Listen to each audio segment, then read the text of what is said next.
Hello বন্ধুরা, good afternoon. আজকে আমার মিমি সোনার জন্মদিন। তো মিমি সোনার জন্য করেছি কিছু, আমাদের জন্য হয়েছে। তো প্রথমে আছে সাদা ভাত, এখানে আছে আমার রাস্তার বাচ্চাদের জন্য একটু খিচুড়ি মতন করে দিয়েছি ভালো করে, ওরা যেটা পছন্দ করে। এই যে চিকেন আছে, বড় হাঁড়ি এক হাঁড়ি করেছি। আর এখানে আছে মাছের মাথা দিয়ে ডাল, পাবদা মাছের ঝাল, এখানে এই যে আমার মিমি সোনার স্যুপ, এখানে আছে বেগুন ভাজা, আলু ভাজা, আমার মিমি সোনা মাছ ভাজা ভালোবাসে, কাতলা মাছ ভাজা, এখানে আছে পটল ভাজা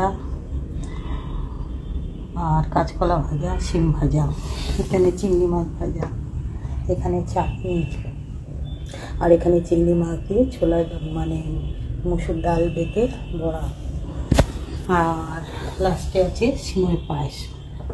আবার রাতে হবে। তো বন্ধুরা, এরকম খাবার আপনারা কে কে পছন্দ করেন? ভালো লাগলে প্লিজ একটু লাইক কমেন্ট শেয়ার করবেন। আর এখানে পছন্দের খাবার হলো আবার মিমি সোনা চিংড়ি মাছ ভালোবাসে, মাছ ভাজা খায়, এখান দিয়ে একটা করে অন্তত ভাজা খাবে। দাদা খেতে বসলে দাদা ভাইয়ের থেকে খায়। আর পাবদা মাছটা তুলে ধুয়ে দেবো ঝোল থেকে, কেন মাছ খেতে ভালোবাসে। আরও চিকেন স্যুপ আছে, আরও সিমের পায়েস, এটা সুগার ফ্রি দিয়েছি, চিনি দিইনি, যেহেতু মিষ্টি খাওয়া ওদের পারো। আরও পছন্দ করে একটু পায়েস, সিমের পায়েস। আর এই চাটনি বড়া আমরা আছি, খাবো। তো প্লিজ ভালো থাকবেন, সুস্থ থাকবেন, টাটা।